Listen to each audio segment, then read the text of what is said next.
Shalom Bapak Ibu dan saudara-saudara yang terkasih di dalam nama Tuhan Yesus Kristus. Mari kita persiapkan hati kita memuji Tuhan kita masuk dalam ibadah. Untuk itu mari kita puji Tuhan lewat kidung pujian nomor 337 ayat 1 dan ayat 2.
Di dalam nama Allah Bapa dan anaknya Tuhan Yesus Kristus dan Roh Kudus Halik langit dan bumi. Amin.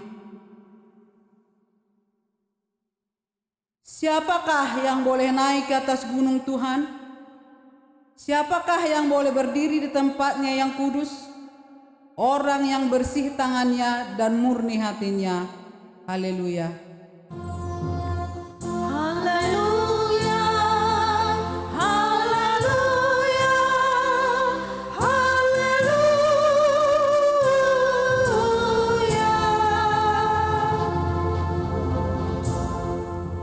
Kita berdoa.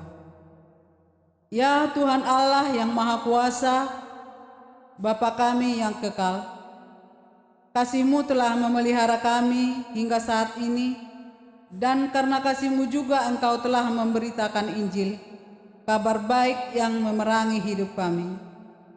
Kasihanilah kami ya Tuhan, bukalah hati kami oleh Roh Kudus-Mu, agar kami senantiasa mensyukuri kemurahan-Mu yang besar dan hidup dengan rendah hati.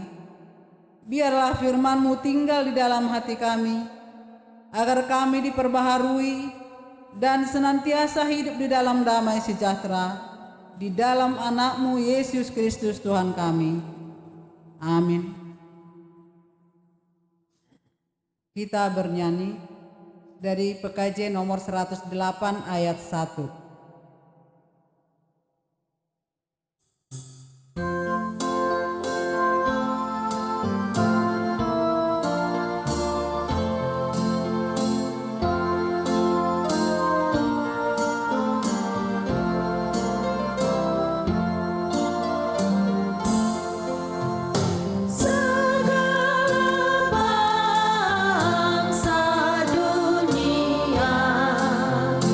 Mari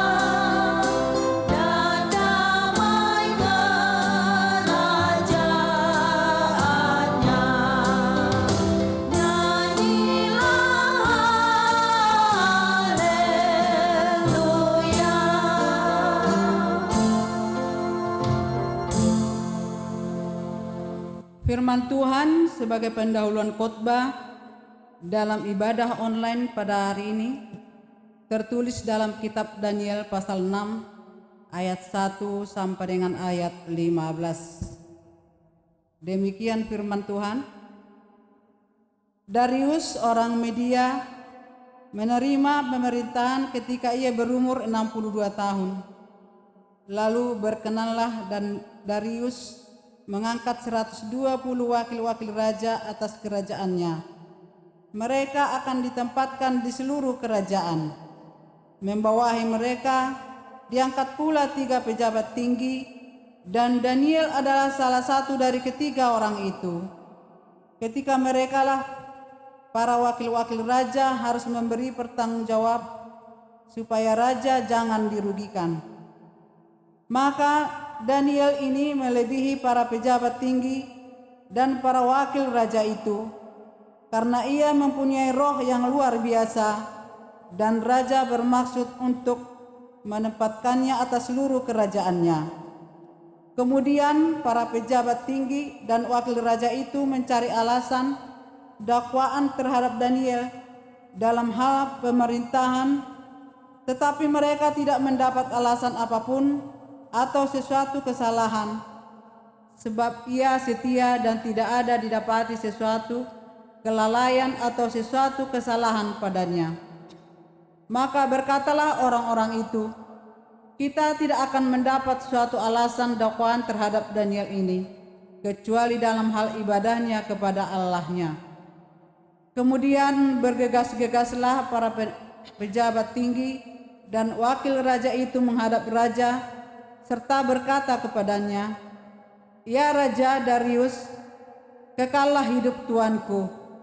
Semua pejabat tinggi kerajaan ini, semua penguasa dan wakil raja, para menteri dan bupati telah mufakat supaya dikeluarkan kiranya suatu penempatan raja dan ditetapkan suatu larangan, agar barang siapa yang dalam 30 hari menyampaikan permohonan kepada salah satu dewa atau manusia kecuali kepada tuanku, ya Raja, maka ia akan dilemparkan ke dalam gua singa. Oleh sebab itu, ya Raja, keluarkanlah larangan itu dan buatlah suatu surat pemerintah yang tidak dapat diubah menurut undang-undang orang Media dan Persia yang tidak dapat dicabut kembali. Sebab itu Raja Darius membuat surat perintah dengan larangan itu. Demi didengar Daniel bahwa surat perintah itu telah dibuat, pergilah ia ke rumahnya. Dalam kamar atasnya ada tingkap-tingkap yang terbuka ke arah Yerusalem. 3 kali sehari ia berlutut, berdoa serta memuji Allahnya seperti yang biasa dia lakukannya. Lalu orang-orang itu bergegas-gegas masuk dalam mendapati Daniel sedang berdoa dan memohon kepada Allahnya. Kemudian mereka menghadap raja dan menanyakan kepadanya tentang larangan raja. Bukankah tuanku mengeluarkan suatu larangan supaya setiap orang yang dalam 30 hari menyampaikan permohonan kepada salah satu dewa atau manusia kecuali kepada tuanku, ya Raja, akan dilemparkan ke dalam gua singa? Jawab raja, perkara ini telah pasti menurut undang-undang orang Media dan Persia yang tidak dapat dicabut kembali. Lalu kata mereka kepada raja, Daniel, salah seorang buangan dari Yehuda, tidak mengindahkan tuanku, ya Raja, dan tidak mengindahkan larangan yang tuanku keluarkan, tetapi 3 kali sehari ia mengucapkan doanya. Setelah raja mendengar hal itu, maka sangat sedihlah ia, dan ia mencari jalan untuk melepaskan Daniel. Bahkan sampai matahari masuk, ia masih berusaha untuk menolongnya. Sampai demikian pembacaan firman Tuhan. Yang berbahagia ialah mereka yang mendengar firman Allah dan yang memeliharanya. Amin. Kita kembali bernyanyi dari Kidung Jemaat nomor 32 ayat 1 dan ayat 3.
Marilah kita mengaku dosa kita di hadapan Tuhan. Kita berdoa di dalam hati kita masing-masing.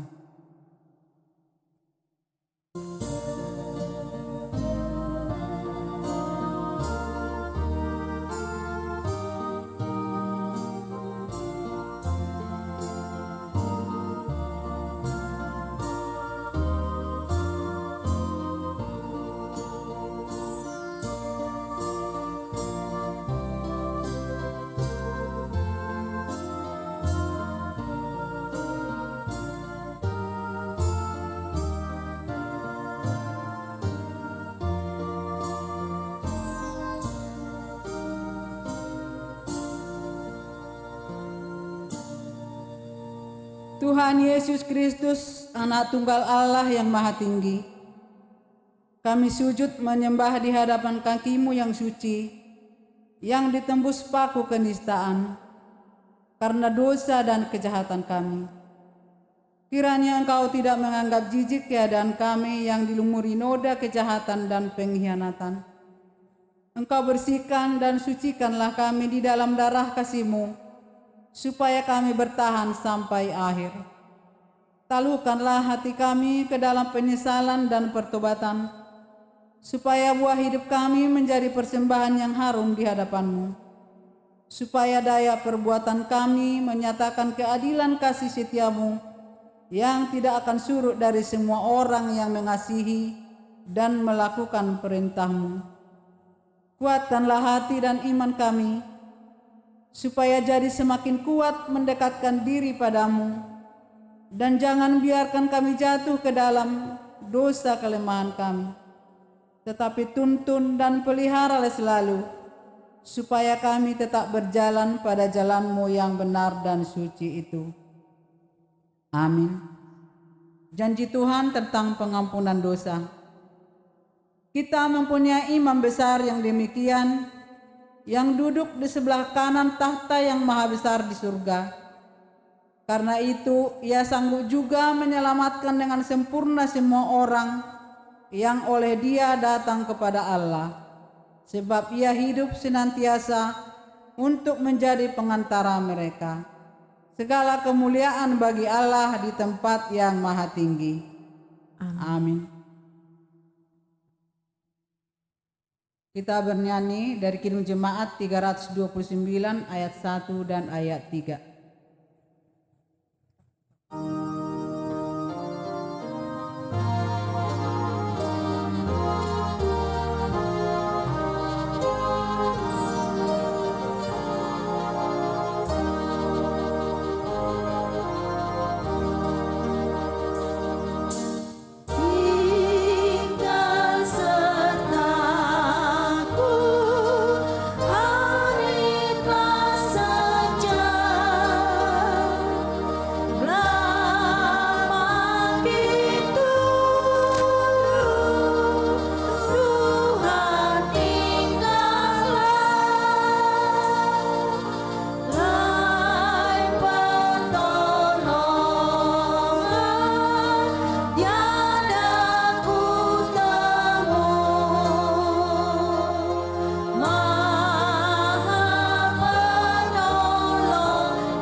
Marilah kita mendengarkan firman Tuhan sebagai petunjuk hidup baru yang tertulis dalam kitab 1 Samuel pasal 12 ayat 24 sampai 25. Demikian firman Tuhan. Hanya takutlah akan Tuhan dan setialah beribadah kepadanya dengan segenap hatimu, sebab ketahuilah betapa besarnya hal-hal yang dilakukannya di antara kamu. Tetapi jika kamu terus berbuat jahat, maka kamu akan dilenyapkan, baik kamu maupun rajamu itu. Demikian firman Tuhan. Marilah kita sama-sama memohon kekuatan daripada Tuhan. Ya Allah Bapa kami, berilah kami kekuatan untuk melakukan yang sesuai dengan firman-Mu. Amin. Kita bernyanyi dari Kidung Jemaat 336 ayat 1 dan ayat 3.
Marilah kita bersaksi mengikrarkan pengakuan iman kita bersama jemaat pada segala abad di seluruh dunia. Kita bersaksi. Aku percaya kepada Allah, Bapa yang Maha Kuasa, Khalik langit dan bumi.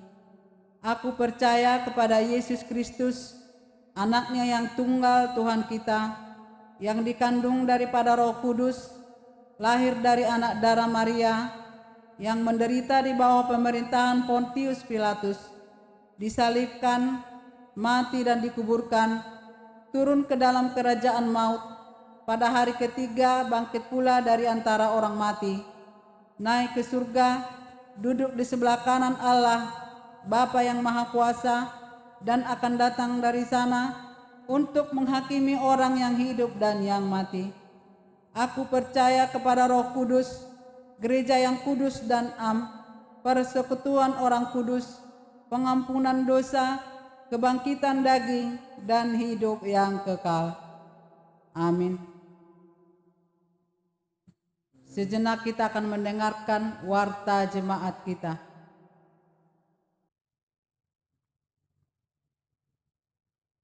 Shalom, Bapak Ibu jemaat sekalian yang dikasihi Tuhan kita Yesus Kristus, yang selalu setia dalam mengikuti ibadah minggu online di rumah keluarga masing-masing. Kita patut bersyukur atas kasih dan penyertaan Tuhan, di mana kita masih diberi kesehatan, napas kehidupan, serta kekuatan melakukan segala pekerjaan kita sehari-hari, meskipun dalam suasana pandemi COVID-19. Sebagai warta jemaat kita minggu ini, tanggal 8 November 2020, minggu ke-22 setelah Trinitatis, dengan tema Tanggung Jawab Orang Kristen dalam Politik. Warta jemaat. A. Pelayanan. Yang pertama, melalui seksi sekolah minggu dan guru-guru sekolah minggu, kami sampaikan bahwa untuk Natal sekolah minggu untuk tahun 2020 ini akan diadakan secara virtual, yang nantinya ditampilkan dalam channel YouTube GKPI Jemaat Khusus Batuaji. Sehubungan dengan tujuan dan pelaksanaan Natal tersebut, maka guru-guru sekolah minggu membutuhkan bantuan kerjasama dengan orang tua anak sekolah minggu dengan mengirimkan data anak kita masing-masing yang diposting melalui WA, WhatsApp sektor masing-masing. Nama-nama tersebut akan dicatatkan oleh Pikar atau penatua sektor masing-masing dan akan diserahkan ke guru-guru sekolah minggu. Data diri yang perlu disampaikan oleh setiap anak sekolah minggu adalah sektor, nama lengkap, umur. Hal ini untuk mempermudah kegiatan yang akan dilakukan dengan penyesuaian umur. Yang kedua, kami beritahukan bahwa sakramen baptisan kudus di gereja kita akan diadakan pada hari Minggu tanggal 6 dan 13 Desember 2020 dalam ibadah Minggu siang. Rencana dalam 2 kali minggu ini dilakukan adalah untuk menerapkan protokol kesehatan agar kita bisa tetap kita jaga pada saat ibadah dan acara baptisan kudus sedang berjalan.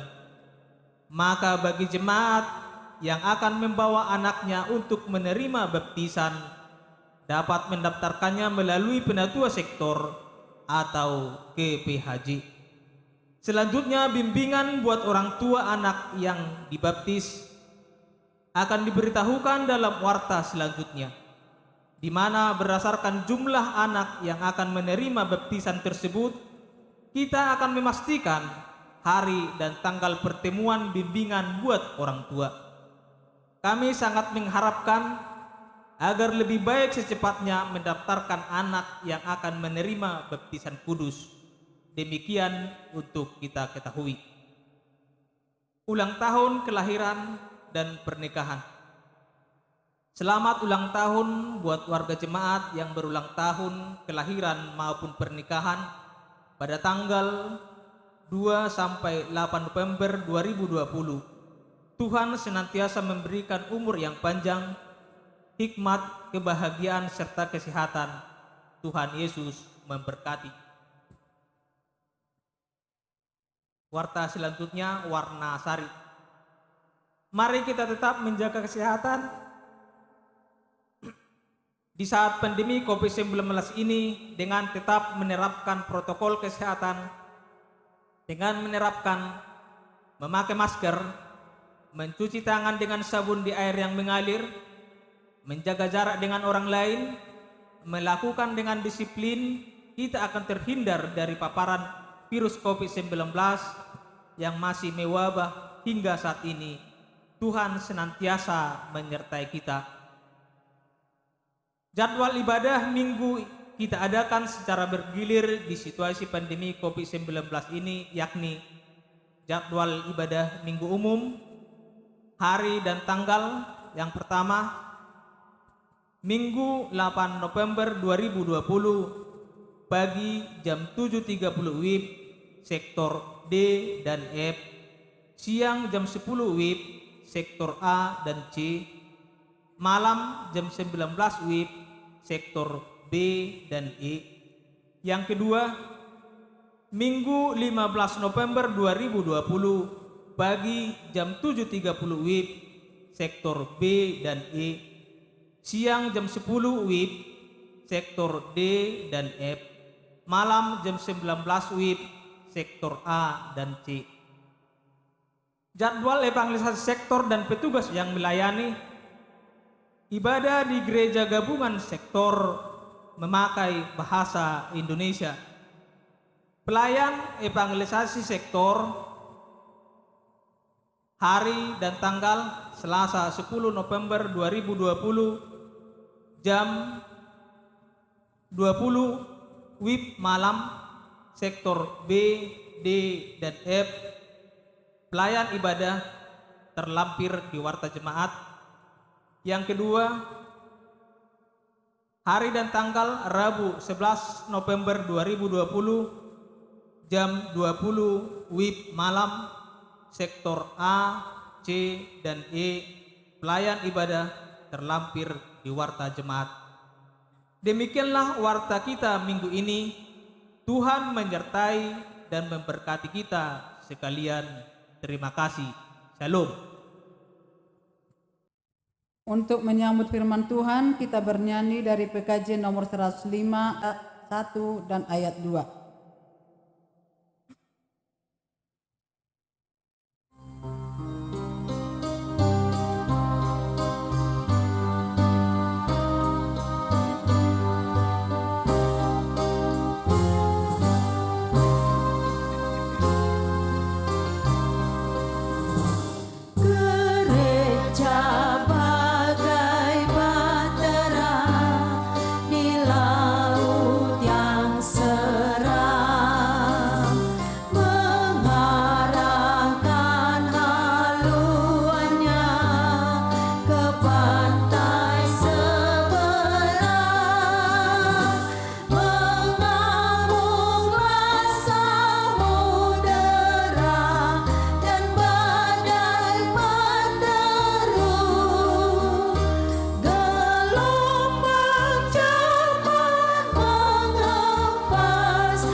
Pertolongan kita hanyalah dari dan di dalam Tuhan Khalik langit dan bumi, yang setia memelihara ciptaannya.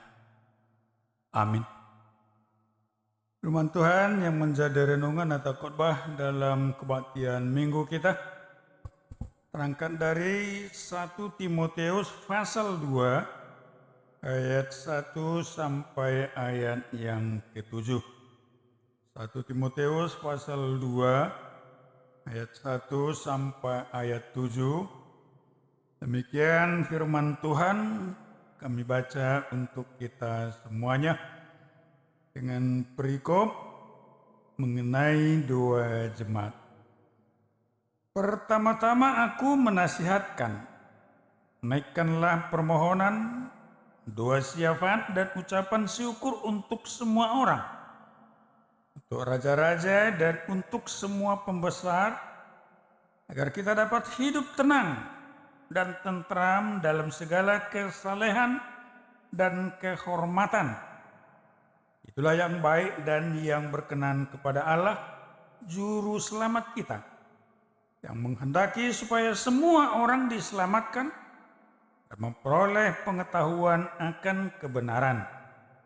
Karena Allah itu Esa dan Esa pula Dia yang menjadi pengantara antara Allah dan manusia, yaitu manusia Kristus Yesus, yang telah menyerahkan dirinya sebagai tebusan bagi semua manusia. Itu kesaksian pada waktu ditentukan. Untuk kesaksian itulah aku telah ditetapkan sebagai pemberita dan rasul, yang kukatakan ini benar. Aku tidak berdusta. Dan sebagai pengajar orang-orang bukan Yahudi dalam iman dan kebenaran. Demikian pembacaan firman Tuhan. Shalom. Bapak, Ibu, saudara-saudari yang terkasih dalam Tuhan kita Yesus Kristus, Paulus membenahi, memperlengkapi Timoteus dalam menjalankan tugas pelayanannya. Agar Timoteus insaf apa sebenarnya cakupan areal tugas pelayanan dari Timoteus. Sehingga Paulus memberikan pencerahan, memberikan wawasan kepada Timoteus bahwa tugas pelayanannya bukan sektoral, bukan hanya kepada satu golongan, satu kelompok, tetapi untuk semua orang, bahkan untuk raja-raja, pembesar-pembesar dalam menjalankan tugas pemerintahan. Karena apa? Ini sangat penting. Karena raja-raja ataupun pembesar dalam mengambil keputusan kebijakan, tentu ini berdampak di tengah-tengah masyarakat. Berdampak akan tugas pelayanan Timoteus sendiri. Dan itu jelas kalau raja atau pembesar dalam mengambil keputusan kebijakan hanya untuk kepentingannya sendiri, apalagi ada diskriminasi, tentu ini akan mengganggu. Tentu ini akan berakibat dalam pelaksanaan tugas pelayanan Timoteus sendiri. Dan untuk itulah diingatkan oleh Rasul Paulus apa yang harus dilaksanakan oleh Timoteus. Jelas dikatakan di sini untuk doa syafaat.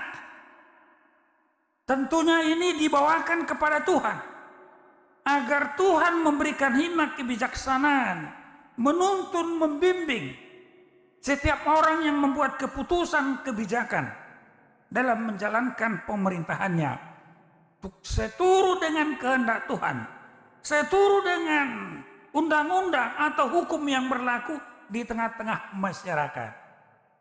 Kalau penguasa, kalau raja dalam menjalankan tugas kepemimpinannya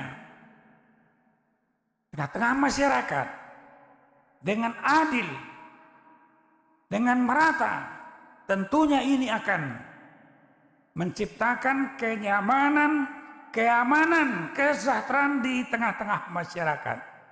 Tetapi sebaliknya, kalau penguasa ataupun raja dalam menjalankan tugas pemerintahannya ada diskriminatif atau berat sebelah, tentu ini akan berdampak bisa menjadi chaos, kacau di tengah-tengah masyarakat. Bapak, Ibu, saudara-saudara yang terkasih dalam Tuhan kita Yesus Kristus, sesuai dengan tema minggu kita, tanggung jawab orang Kristen dalam politik.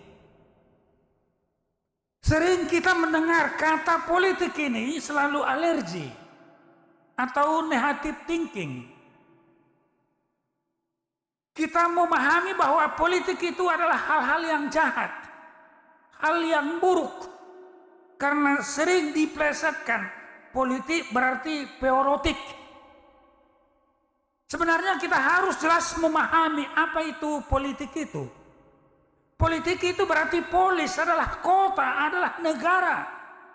Di mana dalam suatu kota atau negara ada penguasa, ada aparat untuk mengambil keputusan dalam setiap tingkatannya.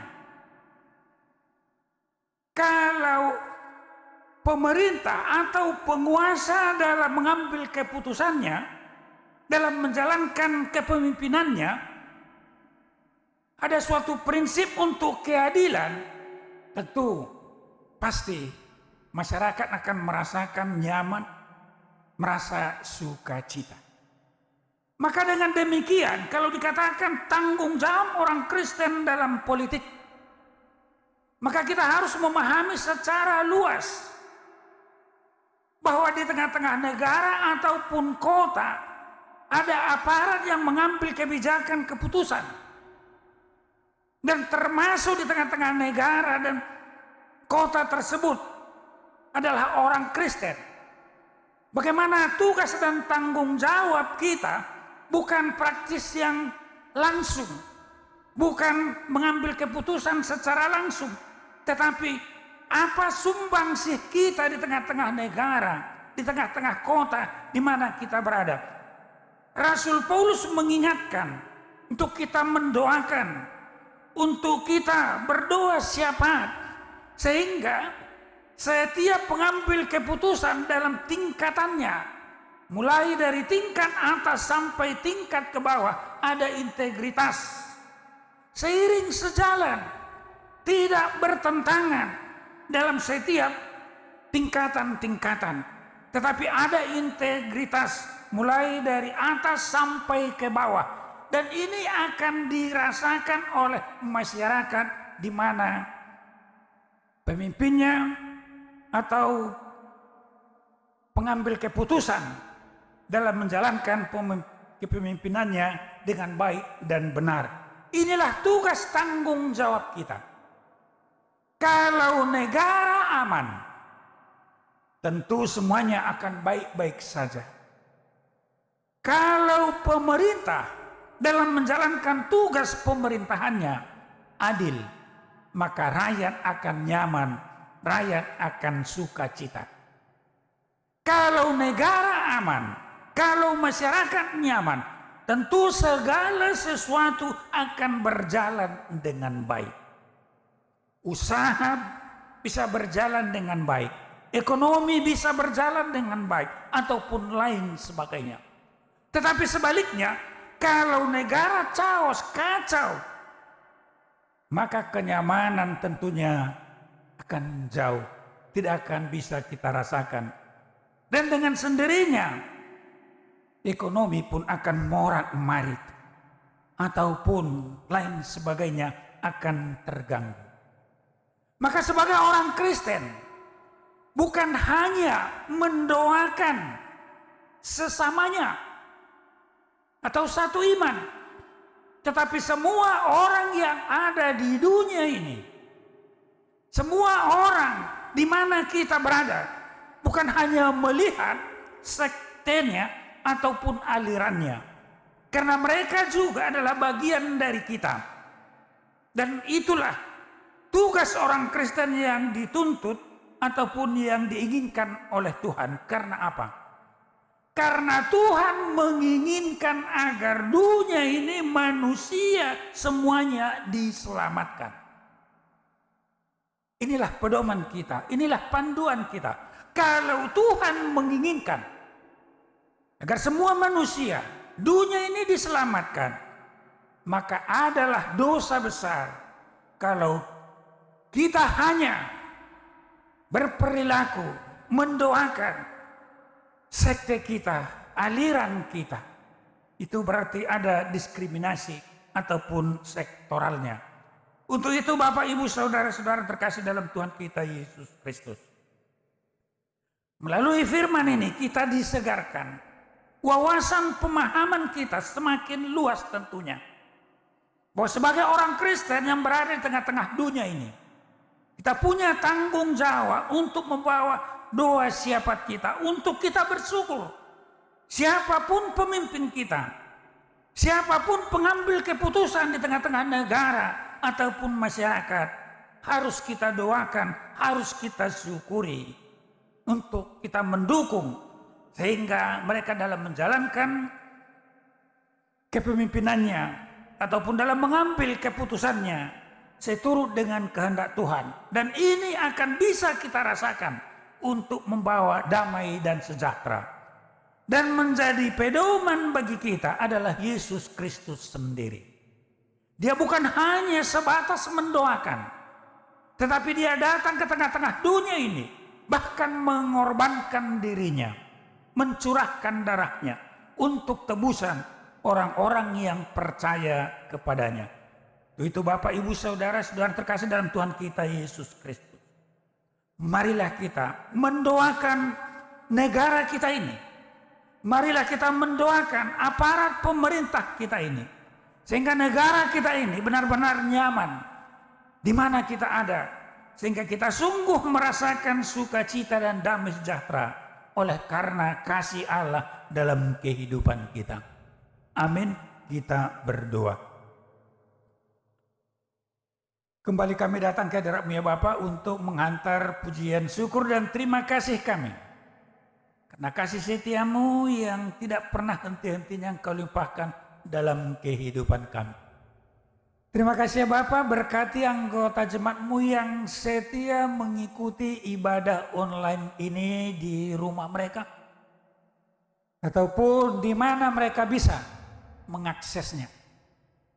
Biarlah Engkau memberkati, biarlah Engkau nyatakan kasih setia-Mu. Bapa, oleh karena dampak virus corona ini, banyak kesulitan, banyak hal yang terganggu yang kami rasakan di tengah-tengah kehidupan kami. Perekonomian, pekerjaan, persekutuan, bahkan banyak hal yang kami rasakan sangat-sangat terganggu dalam kehidupan kami. Tapi kami yakin dan percaya bahwa Tuhan tidak pernah meninggalkan kami. Dan Tuhan selalu mencukupkan segala kebutuhan kami. Untuk itu kami datang ke hadirat-Mu untuk memohon biarlah Engkau ikut campur tangan tengah-tengah dunia ini teristimewa. Kiranya Engkau dalam hal kesulitan-kesulitan dampak dari virus corona ini, kiranya Engkau ikut ambil bagian, bahkan hal virus corona ini kiranya Engkau lenyapkan dari dunia ini, dari bumi Indonesia ini, sehingga kami bisa merasakan sukacita. Segala sesuatunya Engkau pulihkan, persekutuan tengah-tengah jemaat-Mu, sehingga kami merasakan sukacita dan damai sejahtera. Terima kasih Bapak, kami berdoa untuk pengambil keputusan tengah-tengah negara kami ini, mulai dari presiden sampai ke tingkat desa, sehingga keputusan kebijakan mereka ada kesatuan, ada integritas, tidak bertentangan satu dengan yang lain, sehingga semuanya bisa berjalan dengan baik, saling menopang.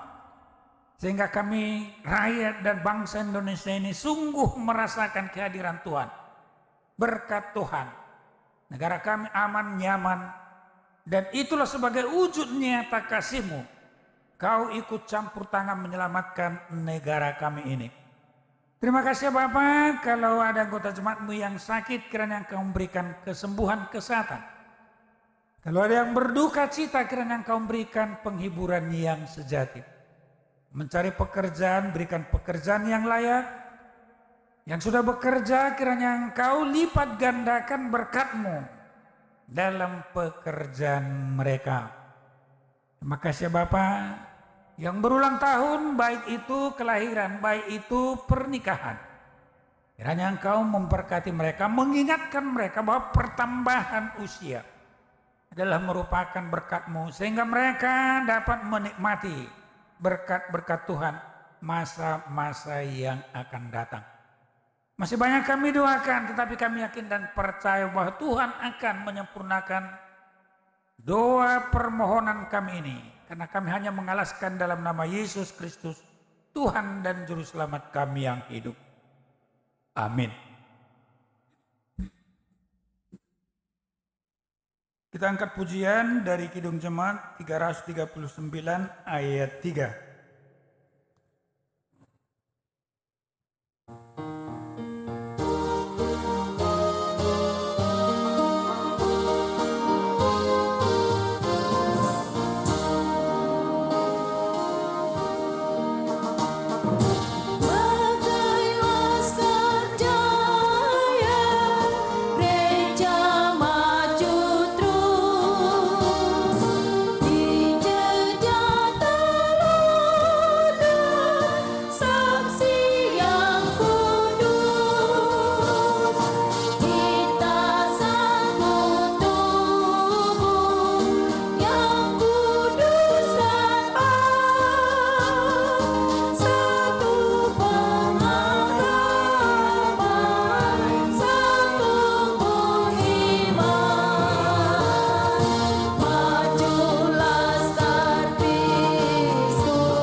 Firman Tuhan, kita menyampaikan ucapan syukur kita.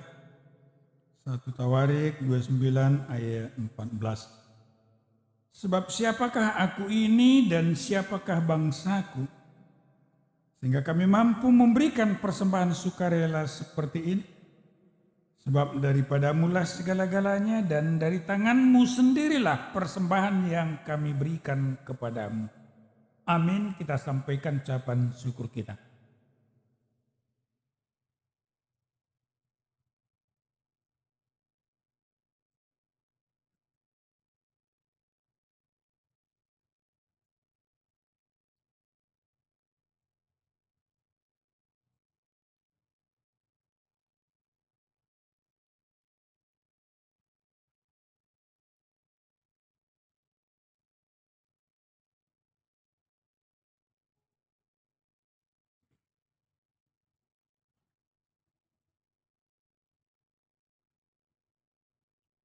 Jemaat Tuhan, kami menundang untuk kita berdiri.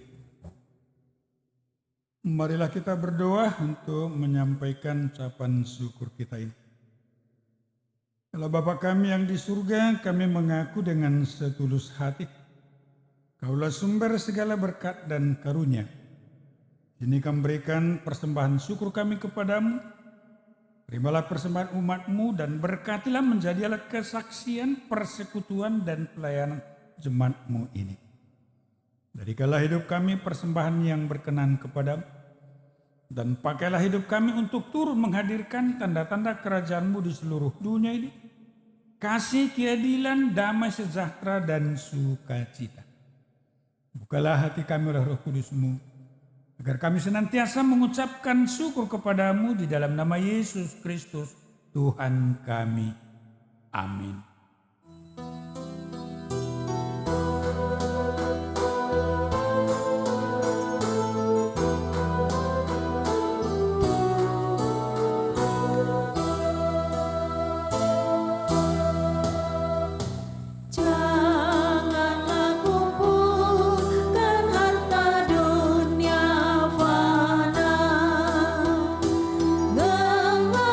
Merusak, pencuri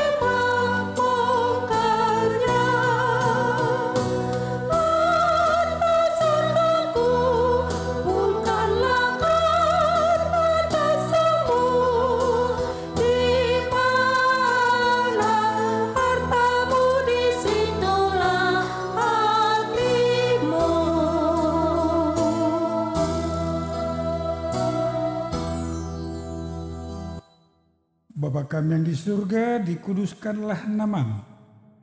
Datanglah kerajaanmu, jadilah kehendakmu di bumi seperti di surga. Berikanlah kami pada hari ini makanan kami yang secukupnya, dan ampunilah kami akan kesalahan kami seperti kami juga mengampuni orang yang bersalah kepada kami. Dan janganlah bawa kami ke dalam pencobaan, tetapi lepaskanlah kami daripada yang jahat.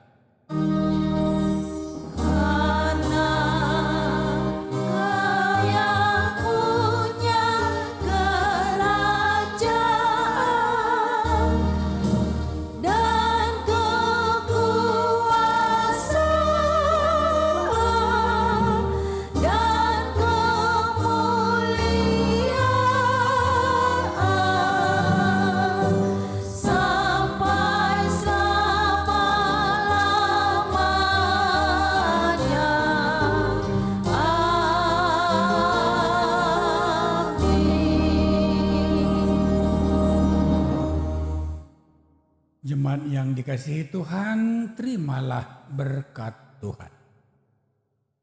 Tuhan memberkati engkau dan melindungi engkau. Tuhan menyinari engkau dengan wajah-Nya dan memberi engkau kasih karunia. Tuhan menghadapkan wajah-Nya kepadamu dan memberikan damai sejahtera.